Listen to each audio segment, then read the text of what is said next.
আমাদের অস্ত্র তো গলা বা গান বা মানুষকে আমরা যারা জড়ো করতে পারি তারা তো গানের মাধ্যমে জড়ো করতে পারি। এবং এই যে টিকিটের টাকাটা, পুরো টাকাটা আমাদের বন্যার্থদের জন্য চলে যায়। আমাদের টার্গেট 10 লাখ প্লাস। কোনো পারিশ্রমিক ছাড়াই আসলে শুধুমাত্র বন্যার্থদের সাহায্যের জন্য আমরা আমাদের অস্ত্র ব্যবহার করছি। একটা কথা আছে না, মানুষ মানুষের জন্য। আসলে আমরা সবাই বাংলাদেশের বর্তমান পরিস্থিতি জানি যে বন্যা কবলিত যে স্থানগুলো, তাদের জন্য আমরা কাজ করছি।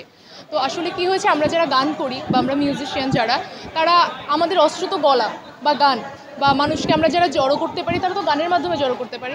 তো সেই জায়গা থেকে আমরা আমাদের চেষ্টা হলো যে আমরা গানের মাধ্যমে যে ভিড়টা সৃষ্টি করে আমরা সেখান থেকে ফান্ড তুলবো এবং এই যে টিকিটের টাকাটা, পুরো টাকাটা আমাদের বন্যার্থদের জন্য চলে যাবে। আলহামদুলিল্লাহ যে সারা পাচ্ছি এবং আজকে যে ফান্ডিংটা যথেষ্ট টিকিট বিক্রি হয়েছে এবং আশা করা যাচ্ছে একটা ভালো পরিমাণ অ্যামাউন্ট আমরা পাবো তাদের সাহায্য করার জন্য। এটা বলতে পারবো না, বাট কিছু সংখ্যক টিকিট হয়তো বেঁচে আছে, যেটা হয়তো বিকেলের মধ্যে শেষ হয়ে যাবে। আমাদের টার্গেট 10 লাখ প্লাস এখান থেকে ফান্ড কালেক্ট করা।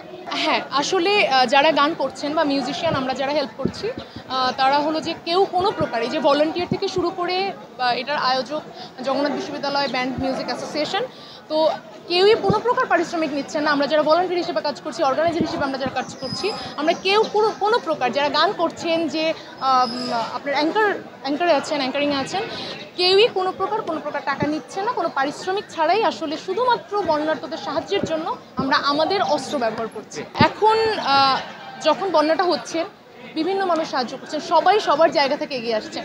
ঠিক তেমনি যখন পানিটা নেমে যাবে তখন কিন্তু তাদের খাবারের অভাব পড়বে, যেহেতু শস্য সব কিছু নষ্ট হয়ে গেছে। তো সেই ঘর বাড়ি, তারপরে আপনার পুনর্বাসন থেকে শুরু করে খাওয়া দাওয়া, পরবর্তী যে পার্টটা সেটা দেখার জন্য আমরা যারা শিল্পী, প্রথমে যে একটা কথা বললাম যে আমরা শিল্পী, আমরা আমাদের গলাটাই আমাদের অস্ত্র।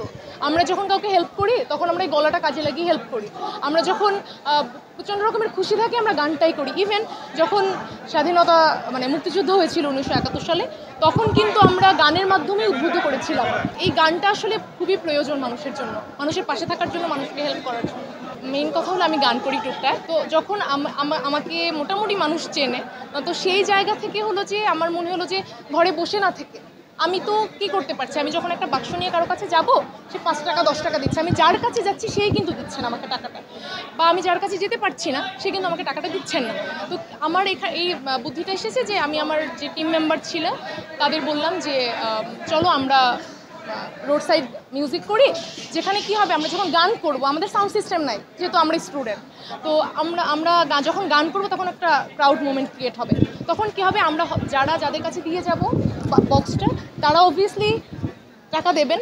আবার যখন ক্রাউড মুভমেন্ট ক্রিয়েট হবে তখন অনেক মানুষ আসবে এবং সেখান থেকে আমরা ভালো একটা অ্যামাউন্ট পাবো। এবং আলহামদুলিল্লাহ আমরা মাত্র 2 ঘন্টাতে 8,000 টাকা প্লাস কালেক্ট করতে পেরেছিলাম। একটা কথা আছে না, মানুষ মানুষের জন্য। ঠিক করো, হ্যাঁ, আমরা মানুষের জন্য। আমরা যারা গান করি তারাও মানুষ, আমরা যারা ইসলামের দিকে আছেন তারাও মানুষ। আসলে না, আমাদের জায়গাগুলো ভিন্ন, আমাদের প্রকাশ করার মাধ্যমগুলো ভিন্ন, কিন্তু তাই বলে তো আমরা মানুষের পাশে দাঁড়াবো না এমনটা না। আমরা গানের মাধ্যমে মানুষের পাশে। যারা রিক্সা চালিয়ে ফান্ড দিচ্ছেন তাদের পরিশ্রমটা কিন্তু রিক্সা চালিয়ে হচ্ছে। আর আমরা যারা শিল্পী, আমরা যারা গান করি, আমাদের এই শ্রমটা আমরা কিন্তু গান দিয়ে তুলি। তো ভাই, আমাদের তো ইনকামের সোর্সটাই গান। আমরা যদি গান না করি আমরা কিভাবে টাকাটা ম্যানেজ করে আপনাদের দিব বলুন? ঠিক এই জন্যে তো আমাদের জন্য দোয়া করবেন যেন সব কিছু ঠিকঠাক হয়, আমরা যেন একটা ভালো অ্যামাউন্ট দিতে পারি। জি। প্রসেসটা হলো যে আমি যে রোড সাইড মিউজিক করে যে টাকাটা পেয়েছি, আমাদের জগন্নাথ ইউনিভার্সিটি সেন্ট্রাল যে টিম বা আমাদের যে ব্যান্ড মিউজিক অ্যাসোসিয়েশন জগন্নাথ বিশ্ববিদ্যালয়ের, তাদের মাধ্যমে আসলে টাকাটা পৌঁছাবে, একদম সেন্ট্রাল হয়ে জগন্নাথ বিশ্ববিদ্যালয় থেকে পৌঁছাবে।